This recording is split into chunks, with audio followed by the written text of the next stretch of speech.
Certo dia, alguém me perguntou por que que eu construo esses vídeos aqui. Por que que eu tenho gravado esses vídeos? Por que que eu tenho falado desses temas? A minha resposta foi a seguinte: imagine que eu esteja escrevendo um livro do qual eu não preciso necessariamente que ele seja lido para que ele tenha valor na minha vida. É basicamente esse o sentido dos vídeos que eu tenho criado. Eu não preciso que eles sejam amplamente vistos para que eles funcionem na minha vida. E o que seria esse funcionar?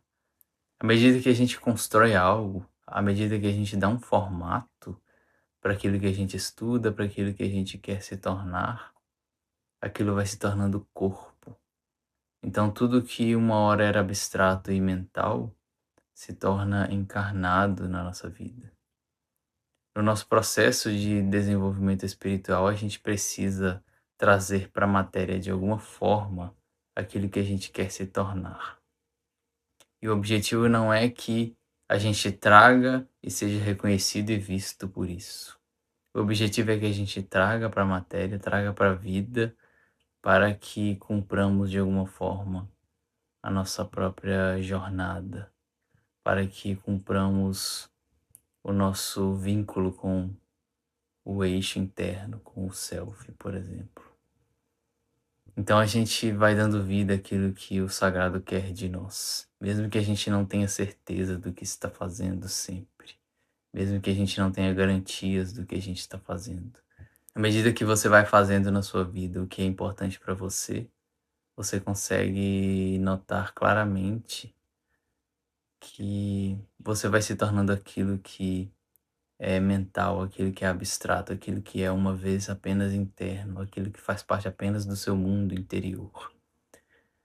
É importante a gente cultivar esse mundo interior, mas mais importante ainda é a gente trazer do outro lado para cá. Estamos vindo do princípio divino da morte. Ali nós entendemos que toda forma tomada, ela também passa pelo princípio do fim. Ela também acaba, ela também se transmuta. A morte ela existe não apenas em relação à vida literal. A morte ela existe o tempo todo na nossa vida. O tempo que passou, o minuto que se passou, ele já não existe mais. Ele se foi, ele morreu. Uma árvore que troca as folhas, ela está morrendo e se renovando. Um animal que gera vida e que depois é caçado, ele cumpriu de alguma forma o seu propósito. E negar que isso existe mantém o ego apenas aprisionado numa forma. E quando nós falamos da questão psicológica, a gente vai entender que nós temos uma forma de ser durante um período da nossa vida, mas que em alguns momentos a morte a leva. Não num sentido trágico necessariamente, mas no sentido de que aquela forma, aquele momento, aquela situação se esgota na nossa vida. Depois do 4, nós encontramos o 5. O 5, inicialmente, foi conhecido como o Hierofante. O Hierofante é aquele que nos traz a necessidade da ética, a necessidade de conectarmos com o Espírito em nós mesmos, no nosso próprio silêncio. O Espírito aqui foi entendido como o sentido de vida, o significado da nossa vida. O que para nós é importante e por que que é importante? De onde vem essa vontade? Por que que a gente tem determinadas inclinações? Esse seria o Espírito nos dirigindo de alguma forma. No Hierofante nós aprendemos que o desenvolvimento da ética é crucial para o desenvolvimento espiritual. Diante de um mundo onde nós poderíamos ferir o outro, onde nós poderíamos agir de forma desumana, a ética nos lembra que agirmos de forma desumana nos afasta do espírito. A vida fica oca, o ego fica cego. Ele acha que ele é central, permanece por muito tempo, às vezes, achando que é central, até que a vida vá parecendo apenas uma árvore seca, sem conexão com a fonte. Então, o 5 com o Hierofante ensina ao 4 como imperador a dar um sentido e encontrar uma ética para a forma que ele construiu. Já o 5 que aparece após a morte é o 5 que vai nos ensinar a respeito da forma que deve ser reconstituída depois do fim. O que acontece depois que uma estrutura perde a sua forma? O que acontece quando nós não podemos habitar mais numa forma de ser? É o momento onde o tarô nos traz a temperança. A temperança representa o momento após a morte, após o fim de uma forma. A temperança nos lembra que quando a morte acontece, ela não representa o fim derradeiro de tudo. A temperança vai ser a reformulação, a reorganização da estrutura. Por exemplo, se nós tivemos uma personalidade dentro de um ambiente de trabalho ou de um ambiente familiar por um certo período de tempo, se nós habitamos aquela forma por um tempo da nossa vida, quando a morte acontece, quando aquela forma já não nos serve mais, nem tudo se perde. A temperança vai representar justamente a transformação dos resíduos após a morte. Ela representa uma espécie de metabolização. Quando nós falamos sobre o metabolismo do nosso corpo, por exemplo, estamos falando a respeito do funcionamento do corpo. Uma forma de entendermos melhor a temperança, trazendo mais um termo psicológico aqui, que é a energia psíquica. O que é a energia psíquica? Quando nós falamos da psique, nós encontramos toda uma estrutura, da qual tem sido construída aqui vagarosamente. Dentro dessa estrutura psíquica, nós encontramos o ego. O ego é a forma como nós compreendemos a realidade. Ele organiza a consciência. Porém, o ego também interage com o inconsciente, com os sonhos, com as pessoas, com as emoções. E o que dá essa ligação com esses outros pontos é a energia psíquica.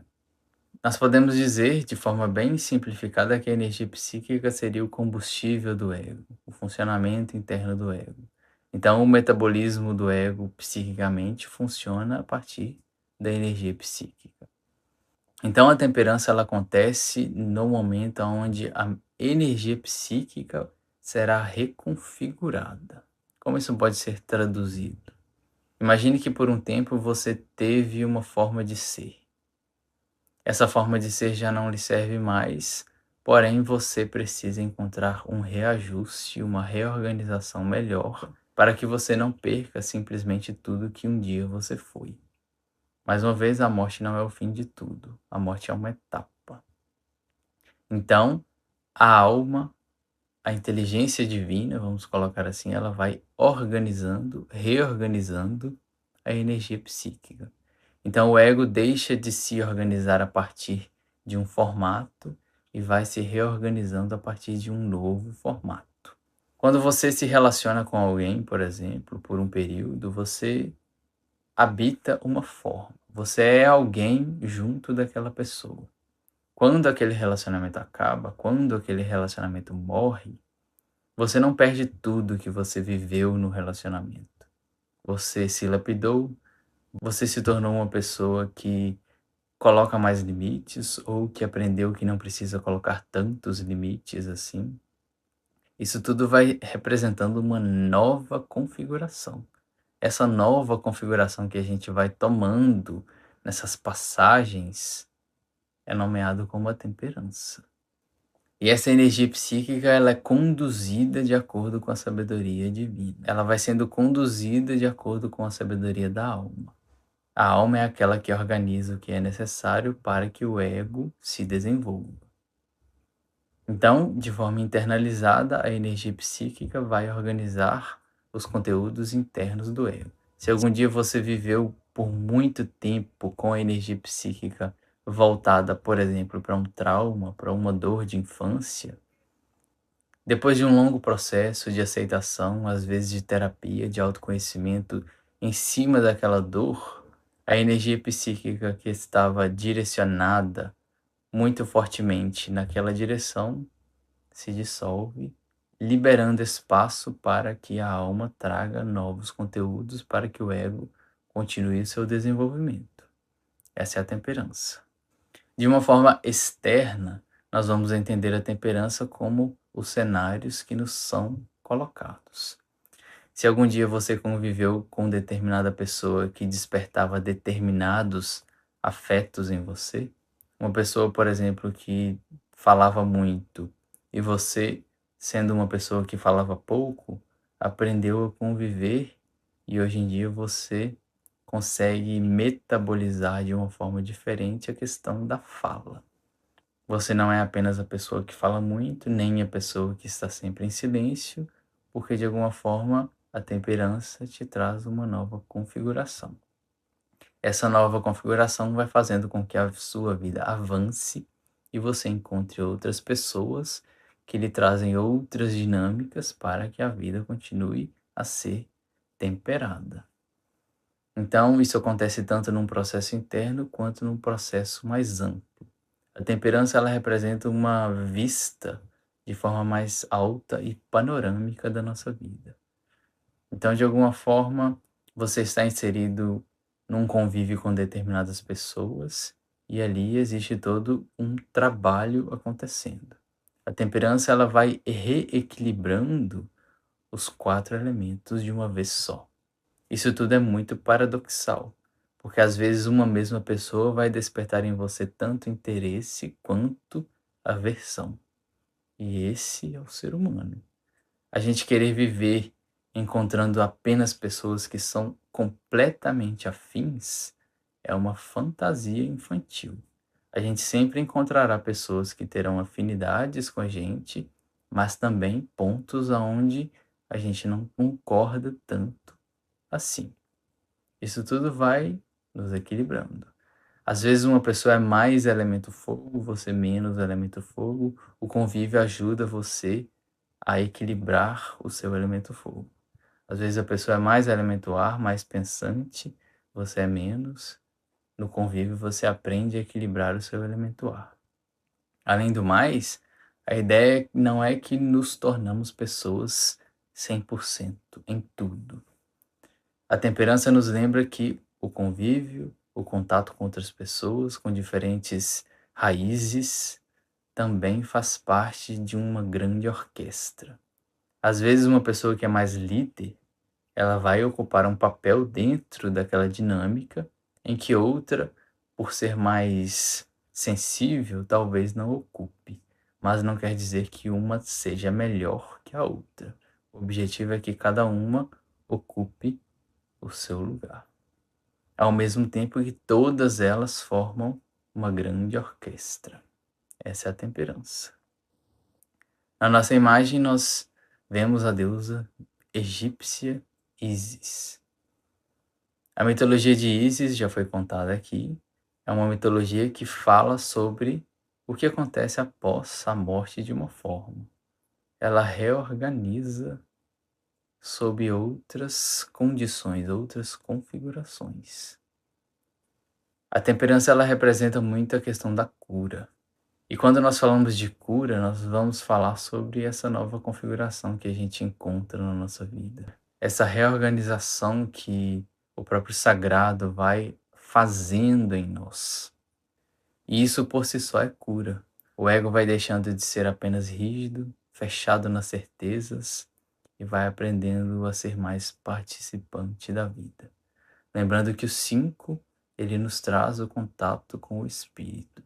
E o espírito não permite que os 4 elementos sejam estáticos. Se algum dia você age de uma forma, não quer dizer que você precise agir dessa mesma forma para o resto da sua vida. Se algum dia você pensa de uma forma, não quer dizer que você precise pensar da mesma forma o resto da sua vida.